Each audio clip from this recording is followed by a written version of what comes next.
Good morning. Today I'll be taking class on the prostate. So coming to the prostate is seen behind the bladder. It consists of two lobes and it will compresses the prostatic urethra. Coming to the introduction, it is 20 gram of weight. It consists of 5 lobes: anterior, middle, posterior and 2 lateral lobes. Histologically, microscopically, you will see tubular alveoli. You will see glandular pattern of cells with, and it will have these tubular alveoli will be separated by the fibromuscular septa, which predominantly consists of smooth muscle cells. And when coming to the tubular alveoli, it is lined by bilayered epithelium, cuboidal and basal layer. Remember, bilayered epithelium is very important because if basal layer is lost, then it favors the malignancy. So always a normal or benign prostate disease should have bilayered epithelium. Basal layer should be present. And in one more feature is that there will be so much of papillary infolding. Many papillary infolding with bilayered epithelium favors the benign etiology or normal prostatic gland, and there should be a adequate quantity of fibromuscular septa. Coming to the disease of the prostate, first is the inflammation, which is mainly because of the infection. Next is the BPH, benign prostatic hyperplasia. Third one is the carcinomas. Coming to the inflammatory conditions, acute prostatitis caused by the organism E. coli, Klebsiella proteus, Pseudomonas, and when acute prostatitis is not corrected, it leads into chronic prostatitis. The third condition is called as granulomatous prostatitis. It is caused by the leakage of the prostatic secretions into the tissues, or it could be because of the autoimmune origins. So what the grossly how the gland will look is it will be firm to hard, giving the clinical impression of the prostatic carcinomas. So when doing rectal examination, you should be very careful in doing rectal examination, and you should not confuse between the prostatic carcinoma or granulomatous prostatitis. So it is a inflammatory condition, so obviously you have to look for the inflammatory cells, predominantly macrophage, lymphocyte, plasma cells and some multinuclear giant cells, and it can be confused with, at times it can be confused with tuberculous prostatitis. Next is the BPH, benign prostatic hyperplasia. It is a common non-neoplastic lesions. It involves periurethral zone. BPH is common as the mean age keeps increasing. 75% is not BPH is noted in the age group between 70 to 80 years, over 90% in the people aged 90 years. It is rare before the age of 40. Coming to the pathophysiology, it is mainly because of the excess of hormones, nodular hyperplasia of the glands and the stroma. Remember, there will be increased glands and stroma. From normal weight of 20 to 30 grams, there is increased to 50 to 100 grams. So when the weight increases, weight of the prostate increases, it obviously compresses the prostatic urethra. So you will get the symptoms of obstructions, like obstructions of the obstructive symptoms like difficulty in urination, dysuria, retention, dribbling and nocturia. So when there is a retention of the urine, there is a stasis of the urine, which will increases the infection chances. It will lead to infection, hydronephrosis and finally leads to the renal failure. Remember, it is not a premalignant condition. So what is the main mechanism of BPH? Hormonal imbalance with aging, estrogen sensitive periurethral glands, accumulation of dihydrotestosterone in the prostate, and it promotes the growth promoting activity, and it will stimulate the growth promoting androgenic activity. Some drugs will inhibit dihydrotestosterone and it will diminishes the prostatic enlargement like finasteride. Coming to the morphology, grossly the enlarged prostate will be nodular, smooth and firm. Cut section depends upon which type of hyperplasia, whether it is predominantly glandular or predominantly fibromuscular. If it is predominantly glandular, then it will be yellow pink, soft, honeycombed and milky fluid exudates will be there. If the hyperplasia is predominantly fibromuscular stroma, then the cut surface will be firm, homogeneous and does not exudate the milky fluid. So this is the gross appearance. You can see the increased hyperplasia of the prostate. Next, coming to the morphologically, microscopically, nodular prostatic hyperplasia will consist of increased glands and stroma. Both glands and stroma will be increased. BPH morphology is increased glands and the stroma. The glands will be variably sized. With larger hands will have more papillary foldings. See, remember, there will be increased gland, increased stroma, but what you have to remember is the glands will be always bilayered and there will be prominent papillary foldings, and there will be always there will be increased proliferation of the fibromuscular stroma. So this shows that it is of a benign etiology and it is not a premalignant condition. So what you are seeing here is a glands with papillary foldings, and center eosinophilic is called as corpora amylacia, and you are seeing here abundant fibromuscular stroma. Okay. Next, coming to the malignancy of the prostate. Malignancy of the prostate is more common is adenocarcinoma of the prostate is more common, and it is commonly seen in elderly case. As usual, it is rare before the age of 50, and it is more common with 80 years of the age. Some of the carcinomas, many of the carcinomas will be small and it will be clinically indistinct. It is second to the lung carcinomas when it is associated with the mortality rate. So what are the main etiology? Endocrinology factors like androgens is considered important for development and maintenance of the prostatic epithelium. Orchidectomy will arrest the metastatic prostatic cancer disease. Administration of the estrogen will regress the prostatic carcinomas. Cancer of the prostate is extremely rare in patients with Klinefelter syndrome. Cancer of the prostate begins at the stage when the androgenic activity is very high. And then second one is racial and geographical influence. Third is environmental. Fourth is hereditary, and fifth nodular hyperplasia. See, nodular hyperplasia is generally not associated with, generally it is not a pre-malignant conditions. If you see, prostatic carcinomas are more commonly associated in the periphery of the gland, while nodular hyperplasia is main in the periurethral. But sometimes nodular hyperplasia, that is BPH, can be associated with carcinomas. It is mainly because of the aging phenomenon. Okay. Because of the age factor, he would have had the coincidental finding, he would have had BPH. Along with that, he can harbor carcinomas, he would have harbored malignancy. Okay. So coming to the gross, the prostate is enlarged, normal in size or smaller, or it can be normal. In 95% of the cases, prostatic carcinomas is mostly in the peripheral zone and especially in the posterior lobe. The malignant prostate will be firm and fibrous. Cut section will be homogeneous and it will contain yellowish areas.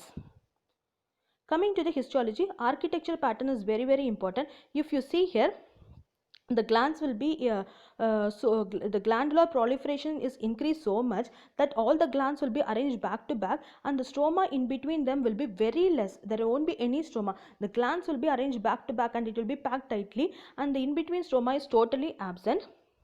And if the glandular pattern is maintained, then it is called as well differentiated. And if it is more of cribriform or cribriform with the glandular pattern, it is called as moderately differentiated. And if the tumor cells are arranged in solid sheets, then it is because of poorly differentiated tumor cells, poorly differentiated carcinomas. And the tumor cells will be having large pleomorphic irregular nuclear membrane, clumped chromatin, prominent nucleoli. Mitosis will be more frequent, and invasion, perineural invasion, is more common with prostatic adenocarcinomas.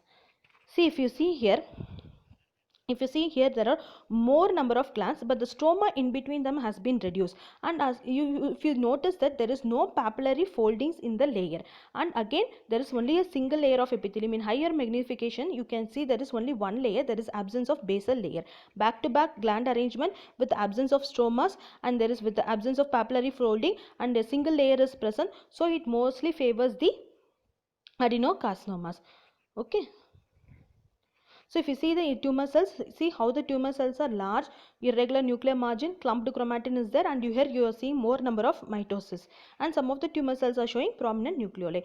So diagnosis is made by the digital examination. When you are doing digital examination, if it is hard, gritty or fixed, you have to think of malignancy. Ultrasonography, tumor marker, PSA and PAP will be increased. Biopsies like tub biopsy can be done. Sometimes some of the cancers are very small and it can be missed out. So occult cancers are more common with prostatic adenocarcinomas. Next, coming to the prognosis of adenocarcinoma. How will you make the prognosis? Say, prognosis is how the patient will respond to the therapy, how the patient will improve after following the treatment. Prognosis mainly depends upon the Gleason scoring, Gleason stage system, whether patient is having urinary obstruction, metastasis to the lymph nodes or bone. If there is bone metastasis, then you have to look for increased alkaline phosphatase. Bladder, kidney damage is there, there will be hematuria, and the spread to the lung and liver is very, very rare. Coming to the Gleason grading system, Donald F. Gleason in 1966 created a unique system of grading prostatic carcinomas, mainly with the help of architectural pattern. He has put two patterns, one is primary and secondary pattern. See, mainly you have to remember is Gleason score is performed only to detect the prognosis of the patient, and here you will consider only the architecture pattern, how the gland is arranged. That is called as architectural pattern, how the gland is arranged, whether it is in tubular pattern or solid pattern or cribriform pattern. With that you will grade the scoring system. Gleason 1 will represent best differentiated and it will have the most favorable prognosis. Gleason 5 will be least differentiated and it will be correlated with poor prognosis. So what you have to do in Gleason score is, suppose if you are analyzing a prostatic adenocarcinoma case, you are seeing two patterns. One pattern is showing glandular pattern, another pattern is showing cribriform pattern. Now you have to look which pattern is major. Suppose the glandular pattern is major, predominantly it is of glandular pattern, then you have to take that glandular pattern as a primary pattern. And some areas are showing the cribriform pattern, that pattern you have to take it as a secondary pattern. Then you have to add these two patterns, then you will get a score called as the Gleason score. So suppose if you are seeing only one pattern, suppose only the this pattern, I mean like only tubular pattern, then you have to take that tubular pattern as a primary and secondary pattern. See, if you see here, Gleason pattern 1 to 3, 1 to 3 score is given to the architecture patterns like discrete individual glands. Suppose if the slide you are showing the if you are seeing only the individual glands or distinct glands, then the scoring system will be between 1 to 3, and if you are adding both primary and secondary pattern, it will be less than 6 and it is classified under group grade 1. Similarly, Gleason pattern 4 consists of cribriform, fused cribriform or poorly formed glands or glomerulization. Gleason pattern 5 will have cords, sheaths, solidness and single cells. Okay, now I will give you an example. Suppose you are analyzing a prostatic adenocarcinomas. Predominantly you are seeing a cribriform pattern of cells, cribriform pattern of malignancy. So this cribriform pattern will come under score 4, Gleason pattern 4, so 4 it will come. This cribriform pattern will come under the score 4. So you have to see, you have to write primary score is 1 because predominant pattern is cribriform pattern. And in focal areas you are seeing solid sheets of tumor cells, then it comes under Gleason pattern 5.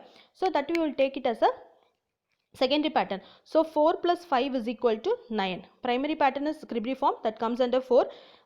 This solid sheet is under pattern 5. So 4 plus 5, primary plus secondary, is equal to 9. So the Gleason score is 9. If the Gleason score is 9, then it comes under the group grade 5. So it comes under the group grade 5, which will have the very worst prognosis. So this is how you have to calculate the Gleason score. So Gleason score is mainly for the prognosis of the prostatic adenocarcinoma patient. So now this is a teaching schedule for the month of the June.